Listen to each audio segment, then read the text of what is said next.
పేతురుకి రాసిన మొదటి పత్రిక 5వ అధ్యాయము 10వ వచనము. తన నిత్య మహిమకు క్రీస్తునందు మిమ్మును పిలిచిన సర్వకృపానిధియగు దేవుడు కొంచెము కాలము మీరు శ్రమపడిన పిమ్మట తానే మిమ్మును పూర్ణులుగా చేసి స్థిరపరిచి బలపరచును. ఈరోజు వాక్యాంశము తుఫానులో స్థిరత్వము, స్థిరముగా ఉంటాము. అదే చూడండి, ఈ కొంచెము కాలము మీరు శ్రమ పడిన పిమ్మట మిమ్మల్ని పూర్ణులుగా చేస్తాడు, స్థిరపరుస్తాడు, బలపరుస్తాడు. హల్లెలూయా. పూర్ణులుగా చేస్తాడు. Hill make you perfect, hill make you stable and he will make you strong. ఏంటండి? పూర్ణులుగా, స్థిరులుగా, బలవంతులుగా చేస్తాడు మన దేవుడు ఈ శ్రమలు తర్వాత.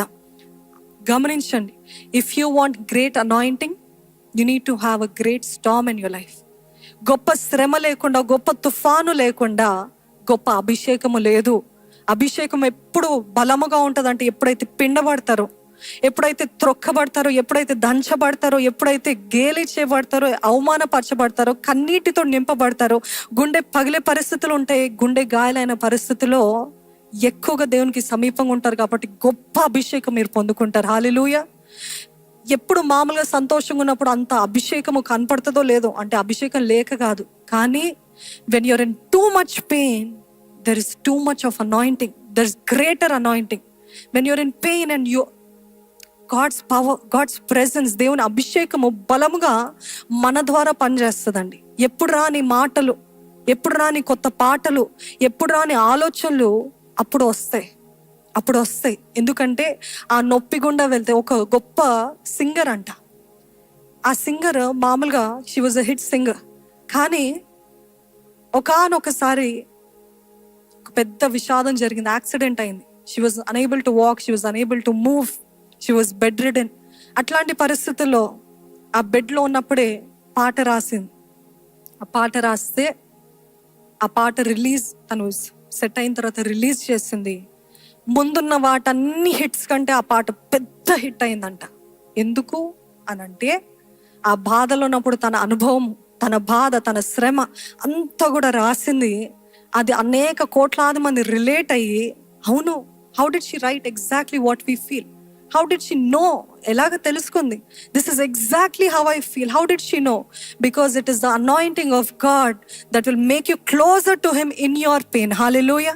అభిషేకము, దేవుని అభిషేకము మన శ్రమలో ఉన్నప్పుడు బలముగా ఉంటుందండి. ఎందుకు? మనం దేవునికి దగ్గరగా ఉంటాం కాబట్టి.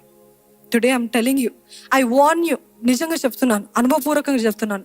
మీరు అందరూ కూడా, మీకు ఎంతమందికి అభిషేకము కావాలని అంటే చాలా మంది అందరూ ఇంచుమించు చేతులు ఎత్తుతారు, తప్పకుండా ఎత్తుతారు.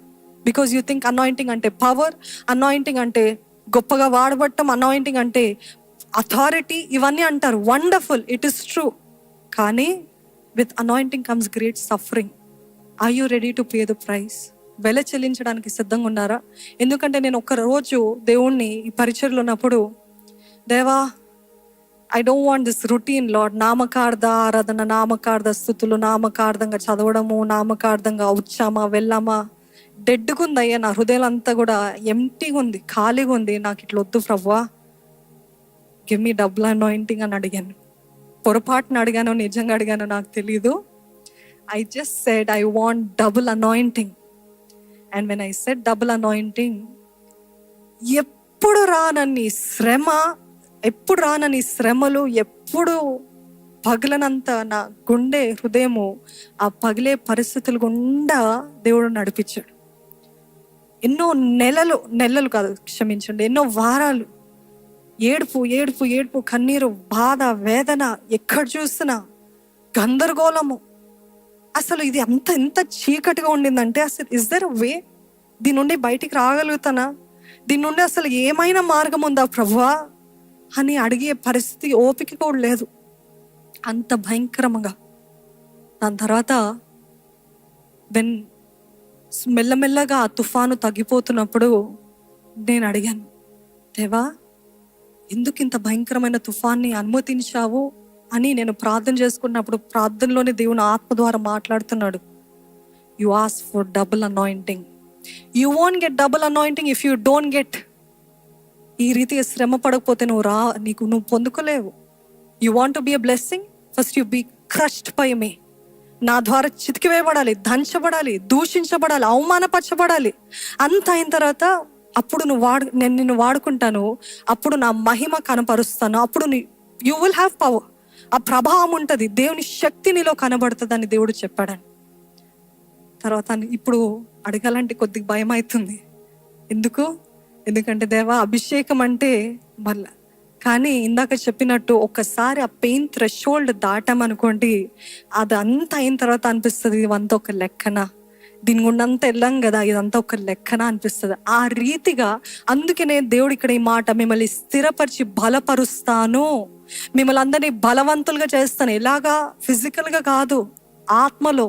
ఆత్మ పురుషుడు బలంగా ఉంటాడంట, ఆత్మ పురుషుడు ధైర్యంగా ఉంటాడు. ఆత్మ పురుషుడు బలంగా ఉన్నప్పుడు ఎటువంటి తుఫాన్ అయినా, ఎటువంటి శ్రమ అయినా ధైర్యంగా ఎదుర్కొంటూ నా దేవుడు నాకు తోడున్నాడు, దీని గుండా నన్ను నడిపించి నన్ను ఒడ్డుకి చేరుస్తాడు అనే విశ్వాసం ఉంటుందండి. అందుకనే Storm gives you new word, new direction, new song, new words, new thinking, new perspective. ఈరోజు ఇంకో తుఫాన్ అయినా, ఎటువంటి శ్రమ అయినా, ఎటువంటి బాధ ఎంత సివియర్గా ఉన్నప్పటికీ మీరు నమ్మాల్సింది ఏంటంటే, దేవుడు నన్ను తిరిగి ఒడ్డుకి చేరుస్తాడు, దేవుడు తిరిగి నన్ను లేపుతాడు, దేవుడు తిరిగి నన్ను ఘనపరుస్తాడు, దేవుడు తిరిగి నా తలను పైకెత్తుతాడు. I believe. అప్పుడు మీరు చూసినప్పుడు అపోది తెచ్చే చిన్న పోరాటాలు, శోధనకి, ఏంటి బెదిరిస్తున్నావు, ఏంటి భయపెడుతున్నావు, దీని గుండా అంతా వెళ్ళొచ్చాను, I know my threshold, I have reached the maximum pain. I have reached the maximum threshold. So you cannot try to threaten me. భయపెట్టడానికి, బెదిరించడానికి ప్రయత్నాలు చేస్తున్నా, నేను బెదిరిపోను. అందుకని దేవుడు కొన్నిసార్లు అటువంటి ఘోరమైన తుఫాన్లు, శ్రమలు, కన్నీలు, బాధ, గుండె పగిలిపోయే పరిస్థితుల్లో దేవుడు మిమ్మల్ని నడిపిస్తాడు. ఎందుకంటే ఈ శ్రమ గుండా వెళ్ళిన తర్వాత మీరు you'll come back stronger. You'll come out stronger in spirit, stronger mentally, stronger physically. ఇదంతా అయిన తర్వాత దేవునికి మహిమ కలుగుతుందండి. హల్లెలూయా. ఈరోజు నేను అదే చెప్తున్నాను, దిస్ టూ విల్ పాస్. ఈ తుఫాను కూడా దాటిపోతుంది, ఈ తుఫాను కూడా చాలించిపోతుంది, ఈ తుఫాను కూడా గడిచిపోతుంది. పరిశుద్ధుడైన దేవా, పరమ తండ్రి, నీకే వందనాలు, స్తోత్రాలు చెల్లిస్తున్నామయ్యా.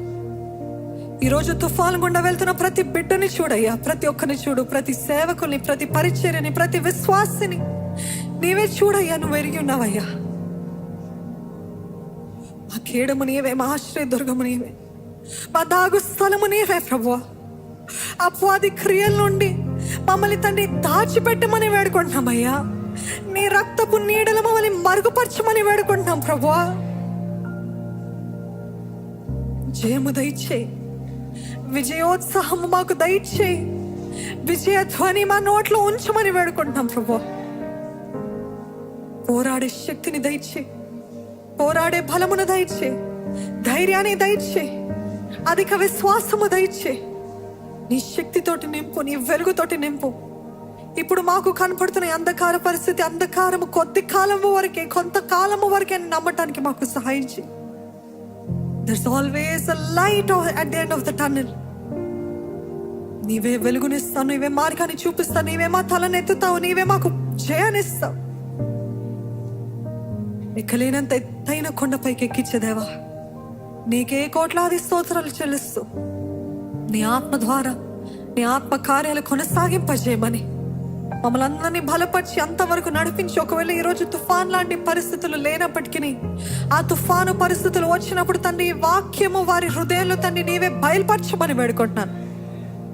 నీ వాక్కుని బయలుపరచు, నీ సహాయము దయచేయమని, ఇక్కడున్న ప్రతి ఒక్కరికి నీవే సంపూర్ణంగా జయము దయచేయమని, మా జీవితంలో తండ్రి అపవాది పోరాటాలు వచ్చినప్పుడు దేవా ఎదిరించే శక్తిని, కృపను, విశ్వాసాన్ని మాకు అనుగ్రహించమని ప్రభు యేసు నామములో అడిగి వేడుకొంచున్నాను తండ్రి. అందరం ఆమేన్ చెప్దామండి.